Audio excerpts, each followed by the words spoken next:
Ձյունը գալիս է դանդաղ, ձյունն իր երգն է երգում և ձյան հեքիաթը կարծես թե մեզ համար դառնում է իրականություն հենց ամանորի գիշերը։ Բոլորս պահում ենք մեր երազանքները և մեր երազանքները դառնում են ձյան փաթիլներ ու իջնում են ցած։ Իջնում են, որ փարվեն մեզ, որ գրկեն ու մեզ պարուրեն այն երջանկությամբ, ինչի որ մենք սպասում ենք նոր տարուն և հենց ամանորի գիշերը։ Ողջույն սիրելի հեռուստադիտող, եթերում խոստովանություն հեռուստանախագիծն է, ես Արայիկ Համբարձումյանն եմ, այսօր մեզ մոտ նախատոնական եթեր է և իմ նախատոնական եթերի հյուրը հոգեբան Մարիամ Մեհրաբյանն է։ Մարիամ ջան, համեցեք, բարի գալուստ իմ տաղավար, իմ նախատոնական հյուր և նախատոնական, բայց միշտ տոնական լավ մարդ։ Շնորհակալ եմ հրավերի համար, անկեղծ այս տաղավարը ինձ նման հայրական օջախի նման է։ Եվ եղել եմ տաղավարում և զգացել եմ քո դրական էներգիայի հոսքը և չեմ թաքցնի, կլինեմ անկեղծ, ես սպասում էի իմ խոստովանությանը և մեր զրույցին։ Այսօր շատ լավ եթեր է սպասում ուրեմն մեզ։ Վստահ եմ, ես եկել եմ բաց և եկել եմ լավագույնը տալու ձեզ։ Բրավո, Մարիամ ջան, համեցեք, զբաղեցրեք ձեր տեղը ու մենք սկսենք մեր զրույցը։ Մարիամ, այսօր մենք կզրուցենք ձեր կյանքի մասին, կլսենք ձեր կյանքի պատմությունը, կհնչեն այս տաղավարում շատ խոստովանություններ և կունենանք տոնական տրամադրություն։ Ամենասկզբից ենք սկսում, որտեղ եք ծնվել, որ ծննդատանը և ովքեր են ձեր ծնողները։ Ես ծնվել եմ քաղաք Երևանում և միշտ ընկալում եմ, որ իմ ծնունդը տոն է։ Այս ամենի հետ կապված չկան առեղծված պատմություններ, բայց կա շատ սիրուն պատմություն, որ ես շատ սպասված երեխա եմ եղել, հայրական կողմից առաջին թոռնուհին, 3 տղաներից հետո, որովհետև հայրական տատիկս ունեցել է 3 տղա, մեծ հորեղբայրս և մյուս հորեղբայրս և հայրիկս, ովքեր զույգեր են, երկվորյակներ են, և միշտ ընտանիքում ցանկացել են ունենալ աղջիկ երեխա, և երբ որ արդեն հայտնի է եղել իմ լույս աշխարհ գալու մասին լուրը, բոլորը միասին ասել են աղջիկ ենք ուզում, այն ժամանակ իհարկե չի եղել այս փարթիները, սեռը և այլն, բայց այդ ցանկությունը շատ է եղել և նույնիսկ գիտեմ, որ մայրիկիս խոստացել են շատ լուրջ ոսկյա զարդեր, եթե աղջիկ ծնվի և այդ զարդերը բնականաբար տեղ են հասել։ Եվ ես կրում եմ հայրիկիս, տատիկի անունը, հայրական տատիկի անունը, մենք ունեցել ենք ընտանիքում Մարիամ տատիկ, այսինքն իմ ամիջական տատիկի անունը չէ, հայրիկիս տատիկի անունը, ես տատիկին հիշում եմ, Էջմիածինից իրեն ասում էին շատ աղակին, այդպես հատուկ իրեն բնորոշ գոտիներով, հագուստով և այլն, նաև այս մասին պետք է ասեմ, որ իմ 2 ամիջական տատիկները Գյումրիից են, գյումրեցի են, 2 պապիկներս Էջմիածինից են։ Չգիտեմ ոնց է այդպես դասավորվել։ Տատիկները Գյումրիից, պապիկները Էջմիածինից։ Իսկ ծնողներս Երևանի սրտից, երկուսն էլ կենտրոն վարչական շրջանից։ Իսկ ինչ մասնագիտություն ունեն ձեր ծնողները։ Հիմա արդեն մայրական կողմի մասին պատմությունն էլ նրա մասին էր, որ այնտեղ էլ արդեն կային թոռնիկներ, բայց տղա թոռնիկներ, 2 տղաներ եւ էլի բոլորը այդ կողմում ուզում էին որ լիներ աղջիկ։ Քեռիս այդպես էլ աղջիկ չի ունեցել իր 2 տղաներից հետո ու ծնվել եմ ես միակս ու միշտ եղել եմ քեռիս աղջիկը։ Ու պատկերացնում եմ ինչքան են սիրել ձեզ, որովհետև միակ աղջիկը։ Դա արտահայտված է բոլոր նկարների մեջ ու այո, այդ սերը միշտ շատ է եղել։ Հիմա Արայիկ, ծնողներիս մասին ասեմ, որ մայրս պարարվեստի ներկայացուցիչ է, բայց մինչ օրս աշխատում է խոհարար։ Ինչպես ինքն է սիրում ասել, շեֆ խոհարար, որովհետև այդ ձեռքի հետ կապված ամեն ինչ նրա մոտ լավ է ստացվում և իմ մայրը այն կանանցից է, ով ասում է, որ պարտադիր չէ, որ բոլորն ունենան բարձրագույն կրթություն։ Հայրս նույնպես ներկայացնում է մի ոլորտ, որը որ կապված է ավելի այսպես ծառայությունների ոլորտի հետ, այսինքն ավելի աշխատավոր են, քան որևէ գիտության և արվեստի ներկայացուցիչ։ Զուգահեռ իրականության մեջ մեր բոլոր ուրեմն 2 կողմի ներկայացուցիչները կրթության և գիտության ջատագովներ են, հատկապես մայրիկի կողմը։ Եվ երկուսն էլ ունենալով միջնակարգ կրթություն, ամեն դեպքում իմ քաջ գիտակ լինելով ծանոթացել են կենտրոնական բանկում, լինելով այնտեղ աշխատակիցներ, ծառայության ոլորտի, որը որ դա եղել է իհարկե 80-ականների սկիզբը, որովհետև ես ծնվել եմ 1983 թվականին։ Եվ այնտեղ շատ գեղեցիկ սիրո պատմություն է զարգացել, հայրիկը գնացել է ծառայելու սովետական բանակ, 4 տարի այն ժամանակ այդպես է եղել ժամանակները, մայրիկը սպասել է հայրիկին եւ այդպես արդեն ստեղծվել է այդ ընտանիքը, ես ընտանիքում միակ երեխան եմ, քույր եւ եղբայր չունեմ։ Չունեք։ Միակ աղջիկը, միակ աղջիկը, միակ Մարիամը։ Շատ գեղեցիկ է եւ ձեր անունը եւ պատմությունը եւ անվանն ինչպես անվանակիր է դարձակ ձեր տատիկի անունը ձեզ տվեցին եւ այդպես շարունակվեց Մարիամ անունը մնալ այդ ընտանիքում, այդ ազգի մեջ, հա։ Մարիամ, հետո արդեն դպրոցական տարիներից մի փոքր խոսենք, ինչպիսի աշակերտու եք եղել դպրոցում։ Դպրոց հաճախել եմ 1990 թվականին, ես նույնիսկ իմ մանկապարտեզի տարիներն եմ հիշում, ես 88 թվականը հիշում եմ, որ մանկապարտեզում էինք եւ մեր դիմացը կար բարձրահարկ շենք, որը այսպես ճոճվեց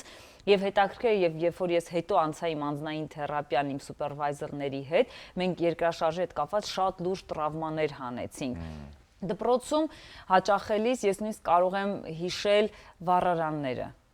մոմի լույսը։ Ինչ հավես տարիներ էին։ Այո, ես ուզում եի այդ դժվարությունները ասել ու անպայման ձեր այդ ռեակցիան իմ մոտ եկա, որ մեզ համար շատ հավես էր մոմի լույսի տակ գիրք կարդալը, այդ գրքի հոտը։ Այո, ճիշտ է։ Նավթավառի կամ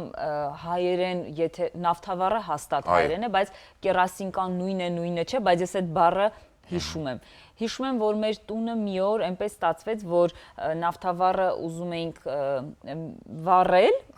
ինչ որ մի բան տաքացնելու թե ինչի համար, եւ տատիկս որոշեց A կետից B կետ տեղափոխել եւ միացրած այդ հատվածը, կրակը լավ չէր ամրացված կողքից նավթը բեռնելուց հետո, պոկվեց, դա շուռ եկավ, այսինքն այդ նավթը գնաց ու այսպես կպավ, այսքան բոցավառվեց եւ ես հիշում եմ իմ այդ 7-8 տարեկան գերմարտկային ուժը, որովհետեւ եթե կհիշեք նախկինում սանհանգույցներում նույնպես վառարան տեղադրվեց, երբ որ արդեն չկար տաք ջուրը, որովհետեւ դրա վրա ջուր էր տաքացվում, այդ քանի լիտրանոց ուրեմն կացան, ես այդ տարիքում մի քանի մետրի վրա տեղափոխել եմ եւ լցրել եմ եւ ամբողջ շենքն եմ փրկել հրդեհից, այսինքն այդ փրկչի օգնողի ամեն ինչ արագ որսալու արագ ռեակցիաները ունեցել եմ փոքրուց։ Դպրոցի հետ կապված օրինակ հիշում եմ, որ տղաները երբ որ ամպուլան բացում էին եւ վառանի մեջ էին գցում եւ ես դրանց չեմ մասնակցել, բայց միշտ եղել եմ այն դուռը պահող, այսինքն դասընկերների մեջ դասից փախել են միասին, չեն սովորել, ես էստեղ եմ, արտագրել, ես ունեմ, մեր տանը պարապել, գնացինք, մյուսի տանը պարապել, միասին, 10 տարի այդ ճանապարհը մենք այդպես ենք անցել, մինչև հիմա ամենայն ջերմությամբ, լուսավորությամբ իմ ուսուցիչների հետ եւ կապ ունեմ, եւ հիշում եմ նախորդ տարի իմ անձնական հաղորդման ես իմ ուսուցչուհուն հրավիրեցի եւ երկրաշարժի հետևանքով մեր մեկ ուրեմն կորպուսը բավականին վնասվել էր եւ մենք միջև փոքր մասնաշենքում 10 տարի սովորեցինք առանց դահլիճ ունենալու, բայց դա որևէ մեկից չխանգարեց լինել լավ թիմ, մնալ լավ ընկերներ։ Մենք մինչ այս պահը 25 տարի անց է, բայց կապի մեջ ենք։ Մարիամ, մի փոքր հետ գնանք մեր մանկության տարիների նոր տարին հիշենք։ Ես օրինակ հիշում եմ ամեն ինչը հիշում եմ շատ գունավոր, շատ պայծառ, թեև բարդ տարիներ էին եւ շատ դժվարություններ կային, անգամ հացի խնդիր կար, բայց մեկը այդ մանդարինի բույրը, այդ կոնֆետների համը, տանց, խնձոր, մանդարին, շուտով կգա նոր տարին։ Այդ փոքրիկ տոնածառը, որը ինչ հաճույքով ենք զարդարում, ապակե խաղալիքները, դրանք իմ մանկության հուշերն են նոր տարվա հետ կապված։ Ձեզ մոտ ինչպիսի հուշեր կան։ Դուք պատմեցիք նաև իմ մանկությունը, ինձ թվում է մենք բոլորս օգտվել ենք հասարակության այդ նույն գույներից։ Ես մի հաղորդման ժամանակ էլ ասեցի, որ սպիտակ տոնածառներ իմ երազանքը, իսկ ես ունեի փոքր կանաչ տոնածառ, եւ ես հիմա ունեմ սպիտակ մեծ տոնածառ նույնպես, որպեսզի այդ անավարտությունը իմ մեջ չլինի։ Ավելի լիարժեք լինի։ 90-ականների մեր մանկության ամանորը իհարկե ինձ բոլորս ունենք կրկեսի բակում հայտնի Արչի մոտ նկարը։ Այո։ ես ունեմ ու մորթուց գլխարկով եւ հատուկ այսպես մենք մորթուց հագուստներ ունենք, որտեվ այդ տարիներին ձմեռը ավելի սաստիկ էր եւ բոլորս հագնում էինք շատ մորթիներ, շատ խիստ ուրեմն երկարաճիտ կոշիկներ։ Գլխարկներ, որոնք փակում են մեր ականջները։ Այո, ես շատ փոքրուց նաեւ ունեցել եմ ականջի այդպես քրոնիկ դարձած ցավ, դրա համար իմ մոտ միշտ գլխարկները եղել են քողարկող ճակատը եւ ականջները։ Եվ ամանորից կարող եմ իհարկե հիշել մեր այդ 12-ի զանգերը խփեցին, ամբողջ ընտանիքը արթուն էր լինում, իրար շնորհավորում էր եւ սկսվում էր շենքի ներսում հարևանության եռուզեռը։ Ու հետաքրքիրն այն է, ես այս վերջի տարիներին եմ դա ֆիքսել։ Մինչև 31 ժամը 11-ը բոլորիս դռները կրնկի վրա բաց էին եւ այս բանը, այն բանը, սա քեզ, սա ինձ, սա դրեցի,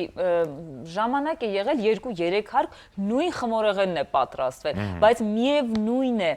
այդ արարողակարգը, ռիտուալը, որը հոգեբանության մեջ շատ կարևոր է, դրա համար ինձ մեջ դա նստած է։ Մենք պահում էինք առաջին հարկից 4-րդ հարկ տներով գնալով երեխաների այդ թիմային լինելը ամենակարևորն էր։ Ու ես հիմա, երբ որ նայում եմ, որ իմ երեխաները այդ բակայինը եւ այլը մի պահ թուլացավ, մենք թեկուզ ընկերախմբով դա լրացնում ենք։ 12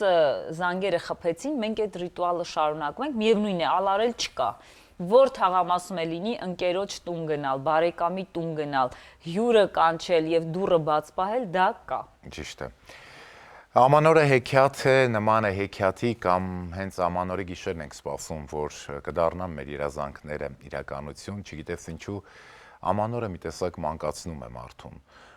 բայց այսօր շատ կան հոգսաշատ է մեր հանրությունը եւ շատ են խնդիրները, հատկապես Ամանորի նախօրեին մարդիկ մի փոքր ավելի շատ են հոգսաշատ դառնում, չէ՞ Մարիամ, որովհետեւ ծախսեր, պարտադիր պետք է գծվեն այդ տոնական սեղանները, բուդը անպայման պետք է լինի սեղանից անպակած, դուք որպես շատ լավ հոգեբան, ինչ խորհուրդ կտաք, հոգեբանական ինչ մոտեցմամբ դիմավորեն նոր տարին։ Գիտեք, սիրելի Արայիկ, ես որպես հոգեբան զարգացնում եմ հայ հոգեբանական միտքը։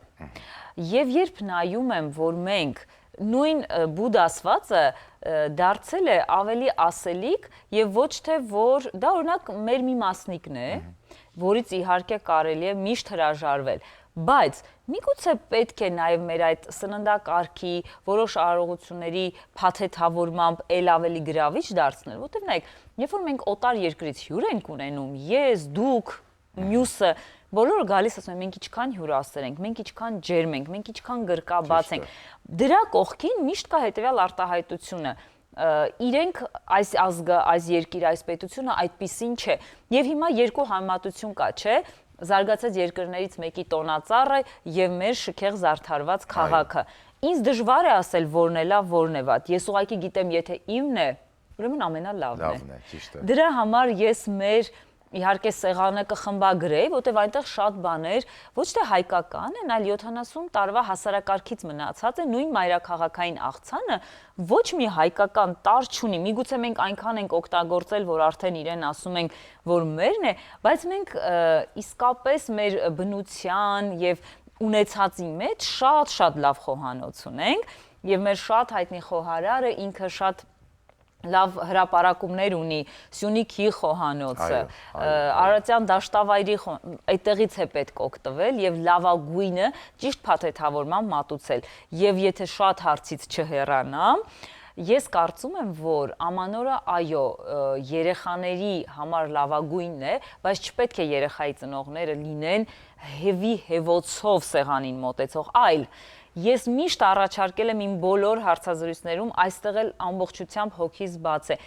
Եկեք հենց մի անգամից, եթե դա հոգս է դարձել, վերաձևակերպենք։ Երեխաների հետ, եթե խաղն է կարևոր, դա է հիշվելու, ուրեմն խաղալով ենք անում այդ ամենը։ Ոչ թե այդ գծած սեղանը եւ ինչ-որ շատ 100-ից 100 զարդարված եւ մաքուր կոկիկ տունն է կարևոր, այլ երեխայի ու մեր ներսում եղած հարաբերությունների կոկիկությունն է կարևոր։ Եվ եթե գալիս եք մեր տուն ու տեսնում եք, որ մեր ափսեի մոտ բաժակը այդքան ճիշտ կողմը դրված չէ եւ պատառաքաղը, ուրեմն վստահ եղեք, ես թույլ եմ տվել, որ իմ երեխան այդպես ինքնարտահայտվի։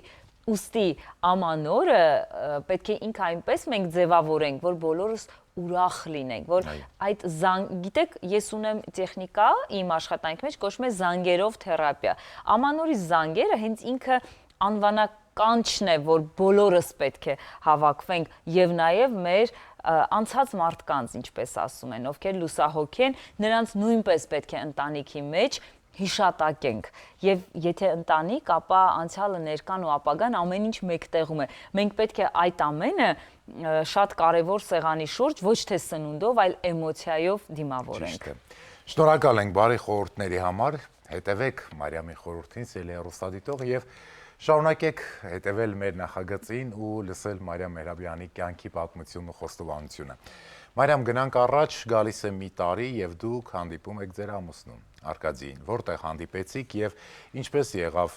ձեր սիրո խոստովանությունը, եղավ թե չեղավ, ում կողմից եղավ եւ առհասարակ ինչպես հասկացաք, որ դուք գտաք իրար։ Սիրով կպատմեմ այդ պատմությունը, քանի որ մեր ընտանիքում դա շատ սիրված պատմություն է, մենք էլ միշտ սիրով հիշատակում ենք, երեխաներն էլ որքան մեծանում են, ով մտնում է դեռահասության փուլի մեջ, ասում է մեզ կպատմեք ձեր պատմությունը։ Իրականում շատ երկար չէինք ապրել, որ հանդիպեցինք իրար։ Որտեղ հանդիպեցիք, Մարիամ։ Համալսարանում։ Ահա։ Պետական, մանկավարժական համալսարանում, Արկադիի համար երկրորդ կրթությունն էր, նա բանակից վերադարձել էր եւ որոշել էր պատմության ուսուցչից զատ ձեռք բերել հոգեբանի մասնագիտություն, իսկ ինձ համար ընդունվել էի բու 16 տարեկան էի եւ իմ առաջին մասնագիտությունն էր, այդպես էլ մնաց առաջինը եւ միակը, ինչպես Արկադին, այնպես էլ մասնագիտությունը։ Այս մասով սիրելի Արայք, ստացվեց այսպես, սեպտեմբերի 1, 2000 թվական։ Ես գնում եմ համալսարան, շատ նորավոճ կարծում եմ այդ տարիների համար, շատ ուրախ, զվարթ եւ այլն, հանդիպում եմ իմ ընկերուհիներին, Լուսինեին եւ Կիմային, ովքեր առ այսօր ամեն յուրաքանչյուր առավոտ իմ սուրճի ընկերուհիներն են եւ մենք շատ լուրջ գործընկերներ ենք եւ կենտրոնում շատ ուժեղ գործ ենք անում միասին ու գալիս է Արկադին։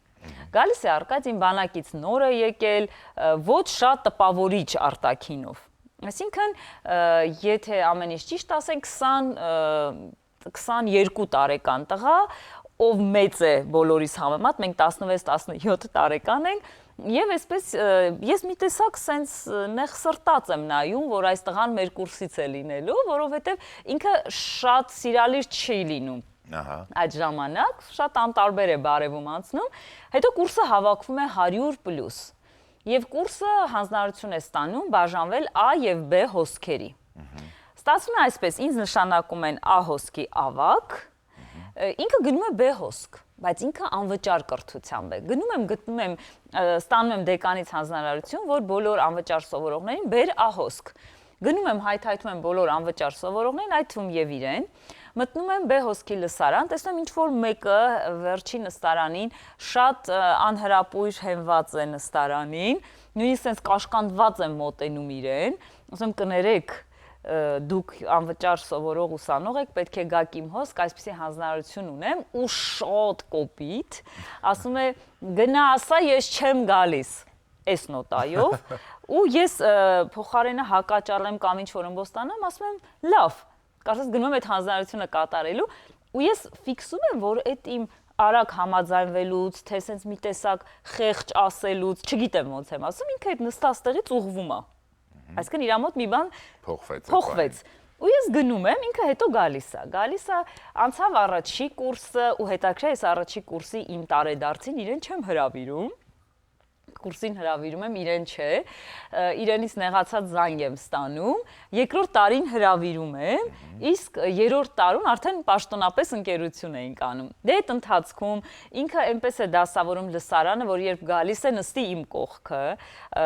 շատ արագ ընդգրկվում է իմ ընտանիքի, ուրեմն շրջանում իմ տատիկը, մայրական, ուղակի պաշտում էր իրեն, ասելով եմ, որ կա ինքնա, չկա ինքնա այդ տարբերակը ու այդպես մենք է կուրս ընկերներով շատ մոտ էինք ու մինչ օրս ենք շատ մոտ, ստացվում է այնպես ընկերներից մեկը ասում է ինքը շատ լավն է, դու իզուր ես, ոնց որ քեզ տենց պահում, դե իմ պահելը որն է, չեմ ուզում, որ ինքը ինձ տուն ճանապարհի, չեմ ուզում, որ ինձ դիմավորի, ուրեմն սկզբում ինքը գալիս էր Զեյթունից։ կանգառում էր ինձ սպասում, ես ճանապարհ գտա, շենքի մյուս կողմով էի փախնում դասի, հետո սկսեց գալ մուտքի մոտ, ու սենց մի հատ բան ուներ, ռիտուալ ուներ, թերթ էր վերցնում, մուտքի մոտ սենց թերթով սպասում է ինձ, երբ որ ես հիշում եմ թերթը իջացնում է, ու աննկատ հետևից գալիս է, մի խոսքով սենց շատ պայքար չգնաց, բայց ահագին տևեց, որ արդեն երրորդ տարին իմ տարեդարձի, որ ես ուսանող էի, մենք նշեցինք միասին, իսկ արդեն 20-ամյակս լրացավ, արդեն միասին էինք, ու այդ տարի ամռանը եղավ մեր հարսանիքը։ Իսկ ավանդական հարսանիք էր։ Լրիվ ավանդական։ Մոտապես քանի հոգի էին մասնակցում ձեր հարսանիքին։ Մինչև 100։ Մինչև 100, դա իհարկե հնարավորությունների հարց էր նաև, թե չէ ինձ թվում է 300 էլ կարող էր լինել, բայց մենք այդ տարիքից ունեինք հետևյալը, մենք գիտեինք մեր չափը։ Եվ որևէ բան պարտքով, վարկով, ամանորին էլ, չէ, դուք այդ հարցը որ տվեցիք, կար ձեր հարցի մեջ, կարծում եմ միշտ շատ փոքր սիրուն մի բան ունենալ ու հետո չնեղվել վարկերից, որտեղ այդ տարբեր ծանրաբեռնվածություններ մեկ ընտանիքի ներսում ստեղծում են շատ լուրջ խնդիրներ։ Ու եթե դուք ինչ որ կադրեր նայեք մեր հարսանիքից, կեսից գնում են լույսեր ու ես մտածում եմ դա լավ նշան չի, որտեղ այդ ժամանակ դեռ գիտեի թե կա սնահավատություն, հիմա գիտեմ որ չկա։ Ու իմ սկեսուր մայրիկը մոտենում ասում է բալես մի նեղվի, երբ որ Արկադին ծնվում էր Ալավերդի քաղաքի բոլոր լույսերն էին գնացել, վթար էր եղել ու ես սենց անմեղ նայում եմ ասում, բա ինչի չէիք ասում, որ մենք հիմա պատրաստված լինենք, մտամ ինչ պետք է անեի, որ պատրաստված լինեի։ Ու այդպես դե քանի որ հարսանիք որտեղ քո կուրսն է, այն որ երիտասարդությունը շատ չէր կարող այդ մութ ժամանակ մեր բոլոր ընկերները քեֆը շարունակել են եւ երևի թե ճիշտ է այդ օրը շատ նեղված էի, բայց հիմա որ նայում եմ, ասում շնորհակալություն բոլոր նաև մեր ընտանիքի մեծերին, ովքեր քեֆը շարունակեցին, իմ սկեսրար հայրիկը ուղակի գնաց խոհանոցից, իր եղբայրներից վերցրեցին մեծ կլոր թասեր եւ սկսեցին դրա վրա նվագել։ Խայտարակություն։ Բայց հրաշք չէ։ Հիմա այդ ժամանակ որ նայում, ասում եմ ոնց բերեցին այս թասերը, ինչ էին նստել այդ թասերի մեջ։ Չէ, հենց այդ բային դա շատ տգեղ է, անընդունելի է։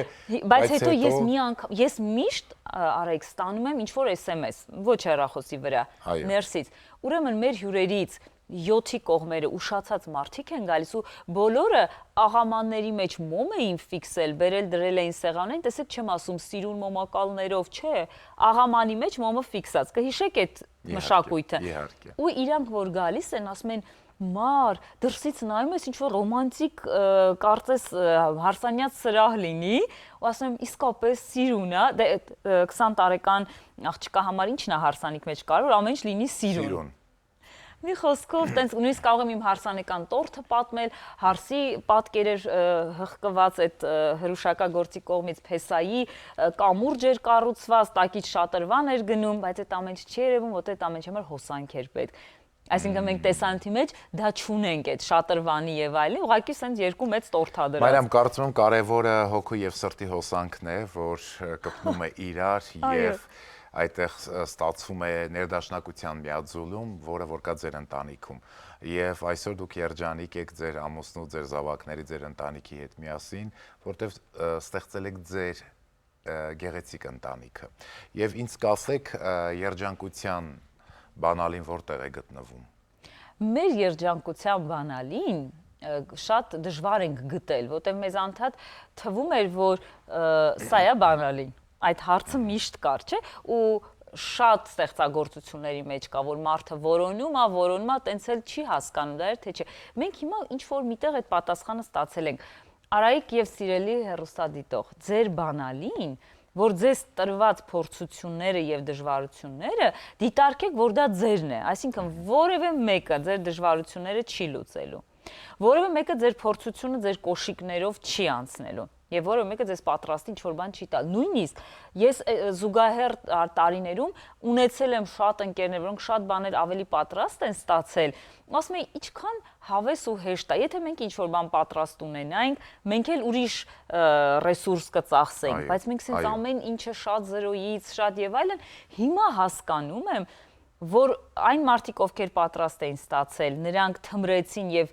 հիմա դա չեն վայելում, չեն ընկալում։ Մենք հակառակը ամեն տարի արթնանում ենք ու հասկանում ենք, որ մենք սա արեցինք։ Այսինքն ստեղծել նույնիսկ ընտանեկան տարբեր արարողություն։ Մենք ունենք ռիտուալներ, որ ոչ միտեղ գրված չի, որևէ ընտանիքում չկա, դա մերն է։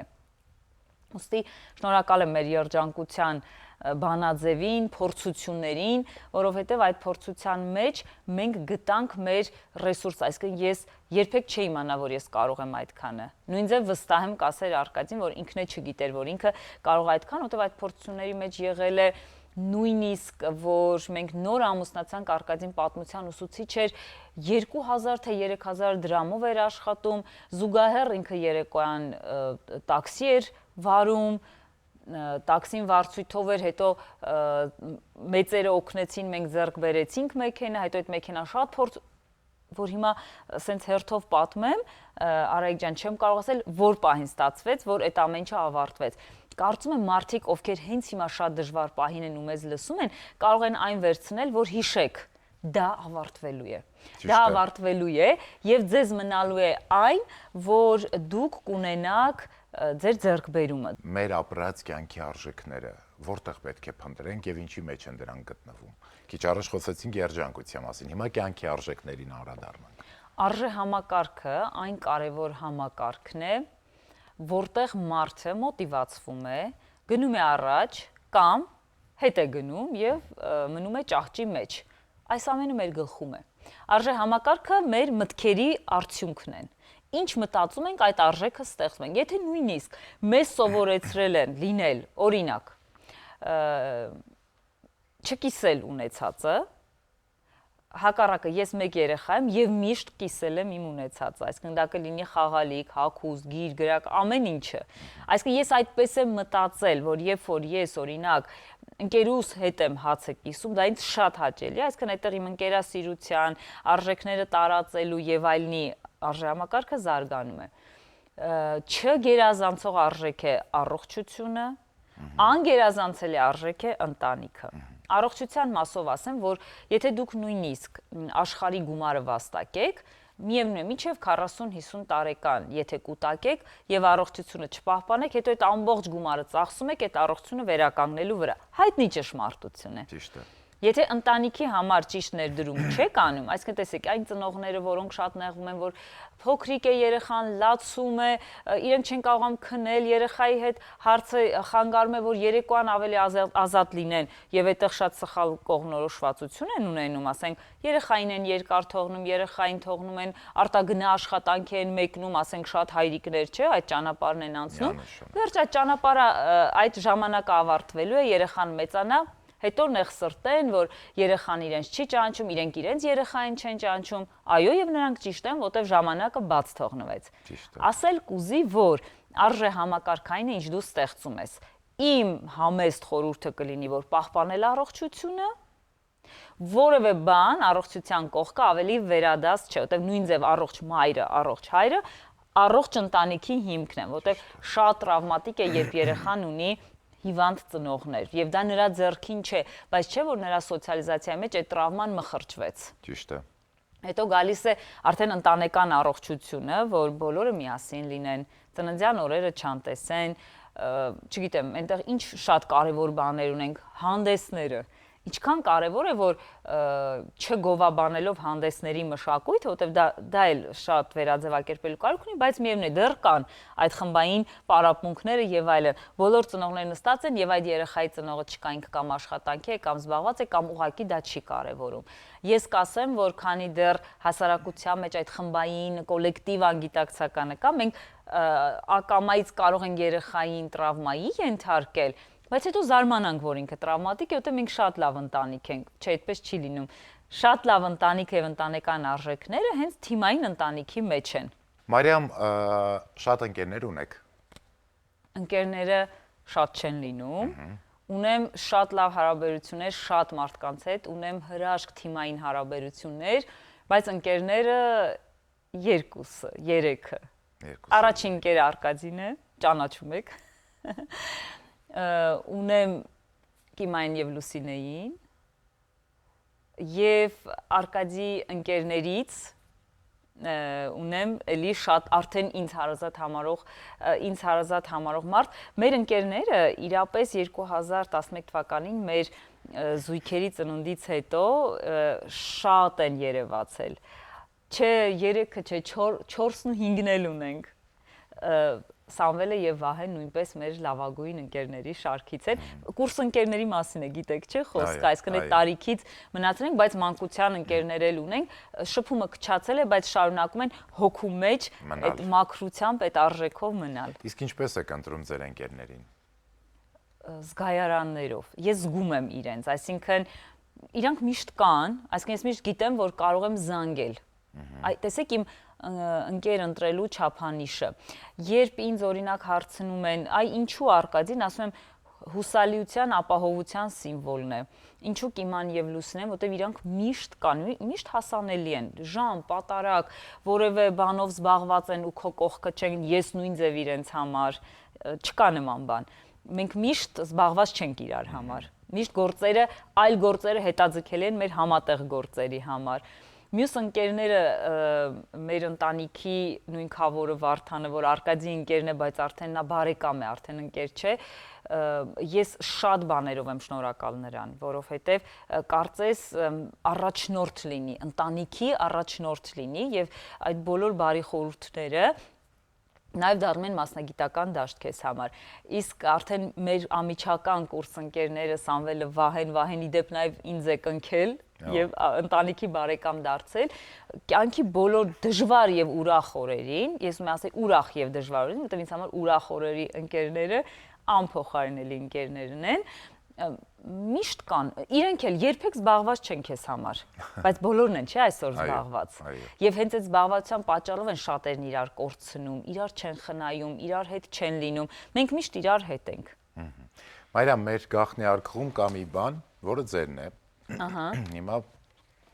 փորձենք հասկանալ ինչ են այսօր թաքցրել մեր գործընկերները, որովհետև նրանք ամեն բան պեղում, գտնում, բերում, դնում են այս արկղի մեջ։ Արդեն հետաքրքիր է։ Սա է մեր արկղի մեջ։ Լուսանկար։ Տատիկիս հետ։ Մի րոպե, դուք ո՞ր մեկն եք, Մարիամ։ Ես չկամ այդտեղ։ Դուք չկաք։ Իմ 3 աղջիկներն են։ Ձեր բալիկներն են եւ ձեր տատիկը։ Եվ իմ տատիկը, ով 3-ին իսկապես մեծացրեց եւ 95 տարեկանում կյանքից հեռացավ։ Ես տատիկիս մասին հուզված չեմ խոսի, այսինքն արցունքով չեմ խոսի, որովհետև ինքը ինձ շատ հպարտ է մեծացրել, ինքը ինձ շատ ուժեղ ինքնագնահատական է տվել եւ երևի թե այս տարիքից ես տատիկի այսպես գրկին եմ մեծացել ու իմ երեխաներին չես ասի, չէ՞, ինչ էմոցիա ցույց տան եւ ինքը 3-ին ես ուզում եմ անպայման ասել, որ ինքը 80-ից այն կողմ կոր մեջքով էր, այսինքն այս երեխաներին ինքը ինձ հետ հավասար կոր մեջքով է պահել։ Իսկ ձեր հորական տատիկն է թե մորական։ Չէ, մայրական տատիկն է, ով էլի տղաթոռներ ուներ, ես երրորդ աղջիկն էի այս ընտանիքում։ Ցավոք հայրական տատիկս կույր է մահացել եւ շատ շուտ, այսինքն այս տարիներից բավականին շուտ իմ երեխաներից մենակ տեսել է Անահիտին։ Մեր մեծերը, Մարիամ, մեր կյանքի օրհնությունն են եւ նրանց խորհուրդները կարծես թե օրհնություն լինի, երբ որ մենք ստանում ենք մեր մեծերից խորհուրդներ, կարող է այդ պահին այդքան էլ խորքային չենք ընկալում, հետո տարիների եւ կյանքի ընթացքում մենք փորձում ենք վերլուծել ու հասկանում ենք ինչքան խոհեմ են նրանք։ Իմաստուն։ Այո։ Կա մի խորհուրդ, որ տատիկն է ձեզ տվել եւ այդ խորհուրդը հիմա ձեզ համար դուք կրում եք ձեր մեջ եւ նաեւ այդ խորհրդով եք առաջնորդվում։ Խորհուրդ չէ, խորհուրդներ։ Ահա։ Ոնց որ եթե անգամ իր լեզվով ասեմ խրատներ։ Տատս միշտ ասում էր լավ ապրի։ Ինչ է սա նշանակում, հա, լավ ապրի։ Ես հիմա կարող եմ դա բացել նաեւ իմ մեկնաբանությամբ, որովհետեւ տատին տեսել էր երկրաշարժ, 20 թվականի ծնունդ էր, այսինքն այդ 28 թվականի ահռելի երկրաշարժը, ժաշկը իր ասած, ինքը 8 տարեկան էր եղել, տեսել էր երկրորդ համաշխարհային պատերազմ, տեսել էր 2 երեխայի կորուստ, ավելի մեծ հասակում կորցրեց իր միակ տղային, առաջ քեռիս ու միշտ լուսավոր հիշողություններով եմ հիշում հրաշալի անձնավորություն ու իմ դասախոսական կրթության եւ այլ իմաստով հենց քեռիս եմ պարտական իր օրինակին, իսկ ես տատի համար իր լեզվով կասեմ եղել եմ տաշտակ-հերիկ։ Ինչ է սա, այսինքն ոնց որ իր վերջին երեխան։ Տատին ինձ սովորեցրել է երեխայի մասին խոսել հպարտությամբ, ոչ թե քննադատությամբ։ Այսինքն ինքը իմ մասին խոսում էր հպարտությամբ եւ դա շատ լուրջ խրատ է։ Հանկարծ ումի դա կլինի հարևան, բարեկամ կամ սեփական ծնողը, եթե իմ անձի շուրջ ինչ որ մի բան էր պատտվում, որ պետք է ստանար, ստացվեր նկատողություն, այստեղից ծանր հրետանին գալիս էր ու ասում էր «Չ համարձակվեք»։ Հիմա ես ներողություն եմ խնդրում ընդհատելու համար, որովհետև անակնկալն էլ մեր տաղավար պետքա գա եւ չեմ ուզում շատ սպասեցնեմ, որովհետև մենք պատճառ ունենք նրան չսպասեցնելու, որովհետև նա մենակ չէ գալիս եւ մեզ է միանում Անի Ղազարյանը։ Բայց նայիր, տես թե ում հետ է Անին գալիս։ Չեմ հավատում։ Նորացի հրաշքի հետ։ Ստեֆանի, ես մենակ էկրանում Անի ջան, համեցեք։ Սա ձեր առաջին հանդիպումն է փոքրիկ է։ Ստեֆանի հետ իմ առաջին հանդիպումն։ Բարև ձեզ։ Բարև ձեզ։ Կարամլյանովա։ Մի րոպե ծաղիկները հրաշք են, բայց իմ ամենամեծ ծաղիկը Ստեֆն է։ Անկարող եմ, իհարկե։ Մեր տաղավարի ամենափոքր հյուրն է։ Մեր տաղավարի հրաշքը, իմ հրաշքը։ Դու հիշում ես, որ ես Անի ջան, համեցեք այստեղ կարող եք նստել։ Անի ջան, դու տեղավորվի, ես իրան կպահեմ։ Կարող եմ սենց նստել։ Իհարկե։ Շնորհակալ եմ Արայիկ, այս ինչ հանդիպում էր։ Մենք Անին ենք շնորհակալ, որ Անին ես ամեն օր եմ շնորհակալ։ Սիրում եմ քեզ Ան։ Այսպեսի անակնկալ մացեց, ես էլ եմ հիմա այսպես հիանում եմ փոքրիկով ու արդեն կարծես թե կորցել եմ խոսելու ունակությունը, որովհետև ես երեխաներին իրականում շատ եմ սիրում։ Անի, շնորհակալ ենք, որ եկել եք եւ միանում եք հիմա մեր զրույցին, այս նախատոնական լավ տրամադրությանը նաեւ դուք միացաք ձեր փոքրիկի հետ։ Քանի ամսական է փոքրիկը։ Ամսական չկա։ Քանի օրական։ Մի քանի օրից կլինի մի ամսական։ Ստեֆանի առաջին եթերն է սա։ Այո։ Եվ Աստղային եթերը։ շատ սիրուն անուն եք ընտրել, ով է ընտրել նրա անունը։ Շնորհակալ եմ ես։ Դուք եք ընտրել։ Այո։ Հրաշալի անուն ունեք Հրաշք տղաներից հետո ծնվել է Ստեֆին։ Քանի տղա ունեք։ Երկու տղա։ Երկու տղա եւ սա ձեր աղջիկն է, առաջին աղջիկն է։ Անին կնոջ մոդել է, կնոջ իդեալ է, իմ Արդեն ընկերն է։ երևաց, արդեն ամեն բան պարզ է։ Սիրեց քեզ։ Նայեք ոնց է նա ուշադրությամբ լսում եւ հետեւում իմ խոսքին ու այսպես աչքի տակով նայում է, թե քո մասին ենք խոսում Ստեֆանի ջան, հենց քեզ համար Ինքը ենք։ սիրեց կամերաները, Արայիկ, ապագա աստղա։ Եվ իզուր չեն ասում, որ մեր տաղավարում շատ հանգստություն կա, ու նայեք փոքրիկը հանգստացավ, հանդարտվեց եւ ինքը ամբողջ եթերի ընթացքում այսպես կարող է մնալ, որովհետեւ իրականում այստեղ այդ մարդիկ ուրիշ ձև են զգում։ Անի, երբ ծանոթացաք Մարիամի հետ, որտեղ ծանոթացաք, կպատմեք ձեր ծանոթության մասին։ Այո, դե Մարիամին բոլորն են ճանաչում, ես ինքս էլ էկրանից այն կողմ ճանաչել եմ միշտ, բայց կարող եմ ասել, որ շփվել ենք ու ընկերացել ենք Մադամ Կին գործարարների ակումբի շրջանակում, մենք համ անդամակից ենք, համ բորդի անդամ ենք, այսինքն շատ կարևոր որոշումներ ենք մեկ-մեկ կայացնում եւ ունենք ընդհանուր լավ ընկերներ, ու Տաթևով որ մեզ ծանոթացրել է ու հիմա արդեն մեծ խումբ աղջիկների, ովքեր որ չգիտեն։ Պատկասում Տաթևի հայացքը որ ոչ ոք չգիտի որ Անին է այստեղ, այս գիտե ինքը երկրում չի։ Դե իմացեք Միացյալ Նահանգներից նոր եմ եկել 2 օր առաջ ու տենց։ Ու ինքը իմ նամակին որ ես տեսա արդեն ճանապարհ ես ընկնում, դու դեռ իմ նամակը չես բացել։ Որ ասում եմ բարով գաս, երբ գանք, որտեղ ես ուզում եի Ստեֆին գնայի այդ welcome-ը այրոպորտում անեի։ Նամակը չի բացել, որտեղ այսօրվա հանդիպումը պետք է կայանար եւ Անին նորից շնորհակալություն Անի ջան։ Եվ ոնց հասկացաք, որ այն մարդն է Մարիամը, ում հետ կարելի է ընկերություն անել, որտեղ շատերին ենք, չէ՞, մեր կյանքում հանդիպում, բայց չենք ընկերանում, չենք մտերմանում։ Մեր մոտ երևի փոխադարձ սեր ա եղել առաջին հայացքից։ Առաջին հայացքից։ Ու առաջին օրվանից մենք հասկացել ենք, որ մենք իրար հետ շփվելու, իրար հետ փորձ կիսելու եւ իրար հետ կյանք անցկացնելու շատ մեծ պոտենցիալ ունենք։ Ու ես հիմա շատ ուրախ եմ ու հպարտությամբ կարող եմ ասել, որ մենք արդեն մենակ աղջիկներով չենք շփվում, մեր ամուսինները եւս շատ լավ ընկերություն են անում։ Եկեք ասեմ, էլի եթերում շատ ուրախ կլինի։ Իրենք մեր ամուսինները ունեն բաժանախ խումբ։ Խումբ, որի անունն է բաժանախ։ ու փարթիներ են անում։ Ես ասում եի մի ծանոթացրեք, որովհետև իրենք հետո մեզնից շատ են շփվելու, ինձ Արդեն մենք չլսեցին։ ընկերների կանայք դարձան, անի մեզ զգուշացրել են, այսինքն ծանոթացան մեր ընկերության շնորհիվ, բայց մենք դարձանք ընկերների կանայք։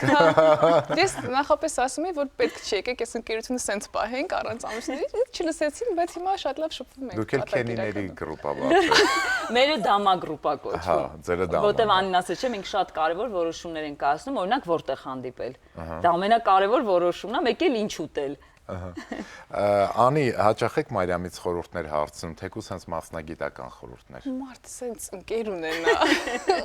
Քաղաքի լավագույն հոգեբանը չօգտվի այսպես հնարավորությունից, բայց ասա Մարիա, ես քեզ չեմ տանջում։ Երբեք։ Ես անհամեստորեն կասեմ, Արայիկ, Անին այն մարդկանցից է, ում ես գրում եմ, ասում եմ, Ան, ես քո խորհրդի կարիքը ունեմ։ Որովհետև Անին ունի շատ հետաքրքիր զգայարաններ, հոտառություն, մեր քաղաքի լավագույն գործարար կանանցից է, շատ մեծ, ուրեմն գիտեմ, որ ոնց որ գովազդի տեսանկյունից չի կարելի ասել, բայց եթերում բոլորը իմանալու են ով է Անին, բոլորդ վայելում եք նրա արտադրանքը, եւ այդ մասով ես շատ նախ վստահում եմ Անիի զգայարաններին, եւ մեր փոխադարձ զրույցը ոչ թե խորհրդատվություն է, այլ sense միացած կպնում ենք, էմոցիոնալ ինչ-որ sense այո, էներգիա։ ահա որ շատ սիրում եմ Անիի ընտանիքը ու այդ աուրան, որ ստեղծված է իրենց ընտանիքում։ Կարող ես մինչև գիշերը 3-4 իրենց բակում նստել, չհասկանալ, որ արդեն գիշերը 3-4-ն են։ Մեր տղաները ընկերներ են, կարող են պատահական ինչ-որ տեղ գնալ ու հանդիպեն աղբերներով, էլի, Ես հիմա կառաջարկեմ փոքրիկին մենք տաղավարից դուրս բերենք այնտեղ թող հանգստանա, կարելի է Անի ջան։ Իհարկե։ Մենք փոքրիկին հիմա տաղավարից դուրս բերեցինք, որ նա այնտեղ մի փոքր հանգստանա, շատ նկարահանվեց, չէ՞, ամեն դեպքում նկարահանումները դրանք այդքան էլ հեշտ պրոցես չեն, փոքրիկը թող այնտեղ կադրից դուրս հանգստանա, իսկ մենք շարունակենք մեր զրույցը։ Ես իրականում հիանում եմ, երբ որ տեսնում եմ մեր կյանքում, մեր շրջապատում կան մարդիկ, որոնք ապրում են իրական անկեղծ ընկերության գիտակցումով, որովհետև այսօր թվում է թե կա անկեղծ ընկերություն, բայց հետո պարզվում է, որ այնքան էլ անկեղծ չէ, որովհետև այն ուներ հիմքից խալխլված ամրություն։ Այ անկեղծ ընկերության գաղտնիքը որն է Անի եւ այն պահելու գաղտնիքը ինչի մեջ է։ Ես կարծում եմ, որ նախ ընկերություն անելու համար պետք է ունենաս արժանինքներ ու դիմացինիդ գնահատես ըստ իր արժանինքների, այդ ոչ թե ինչ-որ գրպանի պարունակություն կամ դիրք, պաշտոն, եւ եթե գալիս ես ու հասնում ես այդ գիտակցությանը, արդեն դու կարողանում ես եւ լավ ընկեր լինել եւ գտնել մարդկանց, ովքեր որ այդ նույն տրամաբանության մեջ են քեզ հետ ապրում։ Ես երջանիկ եմ, որովհետեւ ունեմ շատ, այո, Անին էլ շատ մանկության ընկերներ ունի, Արայիկ, ինչպես ես, որ շարք ասում էի, գտնենք ու պահենք մարդկանց։ Ու մենք գիտենք, որ ասենք 3 տարվա ընկերներ ենք, ու այդ 3 տարվա մեջ ձեռք բերածը ոնց որ sense ավելի այլ էմոցիաների տեղ է տալի, քան մանկության ընկերները։ Ասա որ հասուն տարիքում գտած մարդիկ են մի յուրահատուկ տեղ ունեն։ Դրանք լրիվ ուրիշ ընկերներ են, ուրիշ խումբ են իրենցից ներկայացնում։ Ես իմ ու Անի ընկերության մասով կարող եմ ասել, որ նախ զգում եմ որ այս հարցը եթե Անին եմ տալիս կամ երբ որ մենք հանդիպեցինք ու այն ծերից ասում եմ սենց Անին գիտի որ պետք է իրա կողքը նստեմ ու միշտ այդպես ա եղել հետո Արայք ջան մեր մեջ այդ ես տեսակ նայ քո չենք պայմանավորվել մենք սենց ֆոտոշարք ունենք այսինքն ինչքան տարբեր տեղեր եղել ենք մենք սենց ունենք բայց հիմա ոնց եղա որ ես հենց դա ուզում ասել ոչ մի բառը դա չէր հուշում ու Անին իմացավ Այս սա է ընկերության գաղտնիքը։ Այսինքն ընկերոջը նաև կարելի է զգալ զգայարաններով։ Ամեն դեպքում միջև Անի գալն էլ ասեցի, որ իմ մոտ հենց այդ զգալու վրա է ամեն ինչը դրված։ Այն որ sense vibe գոյություն ունի, էլի, կայծ գոյություն ունի, որ այս մարդը իմն է։ Շատ լավ, քանի որ մի քանի օրից նոր տարին է, եկեք այս դեպքում էլ մենք մեր գեղեցիկ շնորհավորանքը եթերի ցղենք։ Անի քանի որ դուք մեզ մոտ ժամանակավոր հյուր եք, մենք ձեզ նախ շնորհակալ ենք, որ եկաք ու եկաք ոչ մենակ, այլ ձեր փոքրիկ հրաշքին բերեցիք մեր տաղավար ու Մարիամը առիթ ունեցավ առաջին անգամ նրան հանդիպելու։ Սրանց լավ չէր կարող լինել։ Ես շնորհավորում եմ ձեր նոր տարին եւ ուզում եմ, որ 2026-ը ձեզ համար եւ ձեր ընտանիքի համար լինի հենց ձեր տարին, այն տարին, որտեղ ձեր բոլոր նպատակները կդառնան իրականություն։ Շնորհակալ եմ շատ։ Իսկ դուք ինչ ունեք մաղթելու Մարիամին։ Ես ուզում եմ, որ Մարիամը միգուցե այս տարի հավեսի ընկնի ու որոշի հաջորդ երեխայի հարցը։ Ոնց ասես։ Նայ, տելեհեռուստադիտող։ Այո։ Անիի անկեղծ մաղթանքն էլ ֆիքսեք, Մարիամի անկեղծ պատասխանն էլ։ Այո։ Ու եթե կստացվի Աստված առաջ, եթե չի ուզում եմ որ մասնագիտական, ընտանեկան ու կանացի բոլոր ֆրոնտերում կոմոդ լինի ներդաշնակություն մարդ։ Շնորհակալ եմ։ Ամենալավ մաղթանքը ներդաշնակությունն է։ Իդեպ ես մի բան էլ նշեմ, որ խոստովանության տաղավարում հնչեցրած ցանկությունները դառնում են իրականություն, փորձեք եւ ինքներդ։ Ուրեմն ես մյուս տարի իմ 5-րդ երեխայի հետ ձեր հյուրերից մեկի անակնկալ հյուրն եմ լինելու, ավանդույթը պահելով։ Շնորհակալ ենք։ Շնորհավոր նոր տարի։ Շնորհավոր։ Իմ շատ սիրելի հեռուստադիտող, վերադարձանք, որ շարունակենք մեր զրույցը, սակայն մինչ կանցնենք զրույցին, ուզում եմ նշել, որ մեր բոլոր եթերները կարող եք գտնել նաև մեր YouTube-յան ալիքում։ Այնտեղ փնտրում եք Արայիկ Համբարձումյան էջը, գտնում եք, միանում եք մեր էջին, դիտում եք մեր եթերները ու անպայման թողնում ձեր մեկնաբանությունները։ Շնորհակալ ենք, որ շարունակում եք մնալ հավատարիմ ու անդավաճան։ Իսկ մենք շարունակում ենք մեր զրույցը Մարիամ Մեհրաբյանի հետ։ Մարիամ, մի փոքր էլ խոսենք կարոտից։ Կարոտը մեզ հետ ապրում է մինչև վերջ, մենք առանց կարոտի կարծես թե մի տեսակ չկանք, որովհետև քանի դեռ ապրում է մարդը, նրա հետ ապրում է նաև կարոտը։ Կարոտ հարազատի, կարոտ չունեցածի կամ ունեցածի եւ այլն։ Ինչ է ձեր կարոտի անունը։ Երևի ով է իմ կարոտը։ Այո։ Իմ կարոտը իմ տատիկն է։ Ու ես կարոտում եմ ոչ թե ֆիզիկապես տատիկ ով ամեն ինչ անում էր իմ համար, այլ այդ հարաբերություններին։ Դու գալիս ես տուն ու ամեն ինչ արված է քո համար, այսինքն հարցը էլի ֆիզիկական տան գործերը չեն, որտեվ դա հնարավոր է եւ օգնականներով փոխարինել եւ այլ հարազատներով, բայց գալիս ես տուն ու այդ աուրան կա, որ դու տանն ես։ Ես հիմա ամեն ինչ փորձում եմ անել, որ իմ տանը լինի հենց այդ, այսինքն որ դուռը բացվում է, ես վազում եմ դեպի դուռը։ Ես շատ տեղերում տեսնում եմ, որ դուռը բացվում է, տան մյուս անդամները մնում են նստած։ Ես դրան սովոր չեմ, դա ես չեմ ընդունում, դա ես չեմ։ Ես կարոտում եմ իմ դիմաց եկող ամենահարազատ մարդուն։ Ես կարոտում եմ օրը մի քանի անգամ զանգող մարդուն։ Ես կարոտում եմ այն մարդուն, ով քո ամեն ինչի մեջ ասում էր, վա իմ մասին մի մտածեք, ես լավ եմ, ձեր գործը արեք, բերեք ես ու ոչ մի անգամ դուրս եկած ժամանակ չէր զանգի եւ ասեր, այսինչը այսպես է կամ երեխան անհանգիստ է, հետ արի գործը թող, այսինքն այդ մոտիվացիան, որ տալիս է, որ քո աշխատանքը եւ գործունեությունը եւ այլն կարող է դու այլ մարդկանց ես օգնում, դու այդտեղ կենտրոնացի, մենք լավ ենք, նույնիսկ մենք լավ ենք ասացի մեջ, ես կարող եմ օրինակ վերադառնալ տուն, տեսնել, որ, չգիտեմ, տատիկը մտածել է ցուրտ է, երեխային մի 3 հատ տաբատ է հագցրել, մի 6 հատ հաստ գուլպա իրագործած, որի կարիքը իրականում չկար, ես կողմը մի քիչ ավելի թեթև, ավելի կոփված դաստիարակությանը, բայց կապ չունի, դրա մեջ կա հոգատարություն, ես կարոտում եմ հոգատարությանը, ես կարոտում եմ այն ծնկներին, որի վրա միշտ գոքնոց կար, այդ գոքնոցից միշտ անուշ հոտ էր գալիս, որ կարող էի գլուխս դնել այդ գրկին ու դրա համար էլ իմ մոտ մնացել է ֆիքսված, որ ինձ ահավոր դուր է գալիս գլխի հետ խաղալը, մերսումը ու սենց հիմա իմ երեխաներից ով ազատ է, ես անխնա շահագործում եմ մատերը եւ ես իրականում կարոտում եմ այդ լուսավոր կերպարին։ Ինչի համար եք զղջում կամ ափսոսում ձեր կյանքում։ Միշտ զղջացել եմ, որ ուղղակի ինձանից կախված չէր, բայց որ դպրոցական տարիների եւ բուհական տարիների մեջ կրթության այն մասը, որի վրա ես հետո ծախսեցի եւս 6-7 տարի, որ ասենց հստակ նայում եմ, որ տեսնում որ դա կարող էր լինել նաեւ այդ տարիներին, բայց ռեսուրս չկար։ Այսինքն, տեսեք, բուհական կրթության համար մարդիկ ունենում են կրկնուսույց։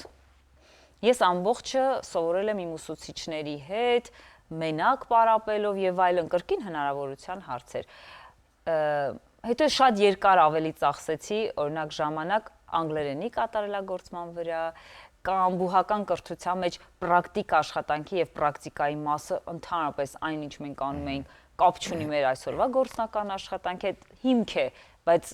բավականին հեռու եւ հիմա երբ որ ես հետազոտեցի ու տեսա որ մեր ազգաբնակության անհրաժեշտ հոգեբանին պետք է այս գործնականը եւ այլն, այդ բոլոր բացերը անկեղծ ես եթե ասեմ զղջում եմ ու այդ նեղ ափսոսանքն է հիասթափությունը, չէ, ինչի համար ես զղջում եմ, ես հիմա դա ստեղծել եմ։ Հիմա մենք ունենք զինանոց, որտեղ հետ բուհական ցանկացած մասնագետ տարի 8 ամիս հետո կարող է կաբինետում աշխատել։ Մենք դրա համար շատ երկար ժամանակ ենք ծախսել։ Մենք կամաց-կամաց մոտենում ենք ձեր անակնկալ նամակին, Մարիամ։ Հիմա կփոխանցեմ այս անհասցե նամակը։ Այո։ Եվ անանուն նամակը։ Ես սիրում եմ, գիտեք, նամակներ։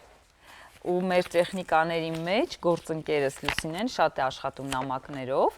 որը կոչվում է նամակ ինքդ քեզ, նամակ անցյալին, ապագայից նամակ, եւ դա շատ լավ տեխնիկա է, ինքս էլ եմ սիրում եմ, կիրառում եմ։